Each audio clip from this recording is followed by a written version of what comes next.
watched a lot of anime in my time, and anime continues to impress me with how amazing the medium is. I mean, yes, it gives us super cool, over-the-top, exciting shows filled with magic, or superpowers, or giant mecha. That much is probably obvious to anyone. But did you know that there are a lot of shows that also give us insight into the world around us? Believe it or not, there are a whole bunch of shows, mostly grounded in reality, that showcase people doing average, everyday things that any one of us can go and do ourselves right now. And so, coming at you right now are 7, and yes, I decide on 7, seeing as how 10 is so mainstream now, unique anime in no particular order about real-world activities. Number 7, Yuri on Ice. Quick, tell me everything you know about figure skating. Moves, how competitions work, what it takes to train to be a figure skater, just throw it out. What's that? You don't know anything about figure skating and have never really had an interest in it before? Honestly, I probably would have said the same thing not too long ago. Until I watched Yuri on Ice, that is. Revolving around failed Japanese figure skater Yuri Kitsuki, the series is basically an underdog story at heart, showing how Yuri, with help from his idol-turned-coach Viktor Nikiforov, gets back into figure skating and works his way up to competing in the Figure Skating Grand Prix. Featuring great music, some comedy, and even an unexpected romance, I found it really cool how this anime not only gave me a character to cheer for in his respective sport, but taught me some stuff about the world of figure skating as well. Number 6. Welcome to the Ballroom. The plot of this anime is simple enough. Our protagonist, Tadara Fujita, is a kid without any true passions or knowing what he wants from life. However, after following a classmate after school one day to a dance studio and discovering the world of competitive dance, he falls deeply in love with the sport. Realizing that he has finally found his true calling, he decides that he will pursue it with everything he has, no matter the obstacle. From there, it's all about following Tadara on his journey as he learns basic moves, different dance styles, how competitions work, and even how to work together with a dance partner.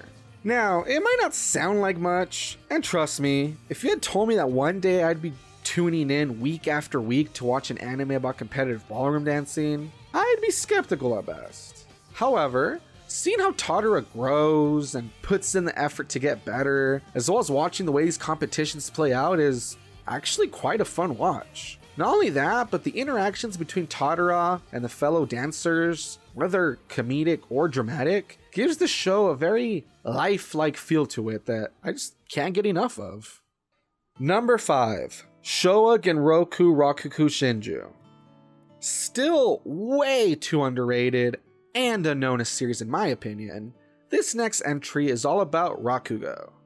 Rakugo, as I'm guessing not many people will know, is a form of Japanese verbal entertainment in which a lone storyteller sits on a stage and using only a paper fan and a small cloth depicts a long and complicated comical story. You can think of it as similar to stand-up comedy, except much more formal, and with the performer remaining in a certain sitting position at all times. Now, in what we can call the story's present day, a man named Youre is released from prison and after a bit of begging, becomes the apprentice of a famous Rakugo performer.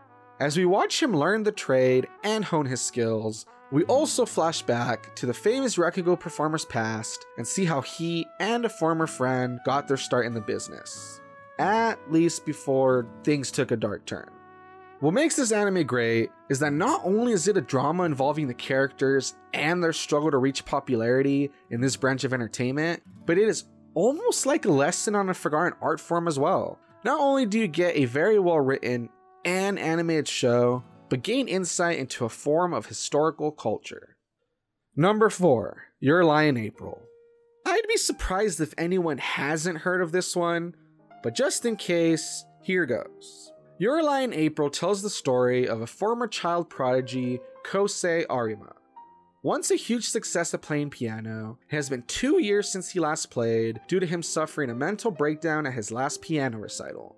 Now living his life dull, And with any thoughts of playing the piano far behind him, everything changes for Kosei, where he meets the free-spirited violinist Kaori Miyazano. As he gets to know Kaori and is pushed by her to start playing piano again, his world begins to gain color, and for the first time in his life, he starts to play the piano with true feeling.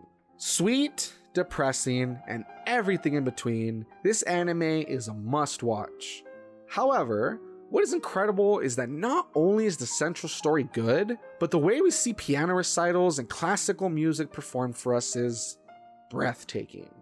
It's the kind of thing where I know I walked away wanting to hear more classical music pieces and found myself replaying certain episodes for the musical performances. Number 3, Bakuman. If you're watching this video, then there is no way you are not at least somewhat familiar with manga as a medium and the concept of a successful manga being adapted into anime. Getting quite meta, Bakuman tells the story of 2 9th grade boys named Moritaka Mashiro and Akito Takagi who team up to become manga artists, with Mashiro as the artist and Takagi as the writer. Working together under the pen name Muto Ashirogi, their dream is getting serialized in Weekly Shonen Jump, having one of their manga adapted into an anime, and being the greatest mangaka Japan has ever seen. While this story isn't a shonen in the usual sense, with epic fights and leveling up and all that, it still does a great job of showing the characters fight for what they want, as they always aim to better themselves, facing many challenges and rivals along the way. Think of it as if they use their pens instead of swords to fight. As for how great a job the series does at portraying its central concept of creating manga, I thought it was really insightful. Sure, I've never attempted to make a manga, but the way it explains stuff such as 7 major steps to manga creation and 6 key elements to a successful shonen manga sound correct. Not only that, but with the series having received praise for its accuracy depicting the realities of the job and going on for a total of 75 episodes, must have done something right. Number 2, Bartender. Now, while a show about a guy mixing drinks doesn't sound like the world's most interesting premise, the show does a great job of earning its keep and making the world of Bartender interesting in its own right. You know the old saying about bartenders being like therapists? Well, each episode focuses on different customers and their varying problems, and follows bartender Ryu Sasakura as he helps his clients as only he knows how, listening to their problems and then serving them the perfect drink. While this might not sound like much, the world of Bartender is interesting in that the alcohol isn't seen as a way to get drunk, but instead as a way to open up and start an earnest conversation of self-reflection with oneself. In this way, we get a pretty nice, chill series about hanging out and taking a load off. And oh, as for the drinks featured, similar to how food sometimes is portrayed in other works in a super detailed food porn way, we get to see drinks made in great detail and the taste described very in depth. Number 1, Sweetness and Lightning. Speaking of food, if you feel like you could use some new recipes, this show has you covered, featuring quite a few throughout its run. From delicious donuts to a hearty Hamburg steak, it's really cool how we get to watch the characters make food that feel like anyone with a bit of cooking experience can strive to make. In fact, many people have done just that, dedicating YouTube videos and various websites to showing recipes from the show come to life. As for the story, the show follows widower Kohei Inuzaka, a teacher who has been raising his young daughter by himself following the death of his wife. Having lost her only half a year before to an unknown illness, the two have been in somewhat of a funk, and Kohei has only been buying ready-made meals for his daughter.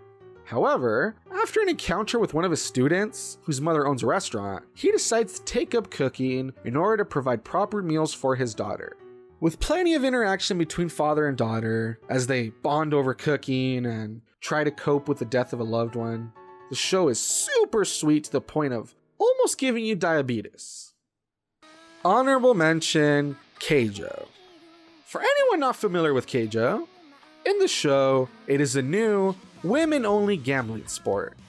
Held atop floating platforms referred to as land, in a large water-filled stadium, swimsuit-clad women fight to incapacitate their opponents or push them down to the water below using only their breast or buttocks. I feel I had to include this entry because believe it or not, in a somewhat strange example of life imitating art, Keijo has come to the real world. Apparently the women of Portugal love the show enough that they are indeed turning it into a real thing in their country. Sure, it doesn't look as flashy as the anime, but hey, gotta start somewhere, huh? I hope you all enjoyed my video, but if not, everything you saw is just my opinion. And remember, don't take anything I say too seriously. After all, I'm just a wannabe reviewer. Thanks for watching.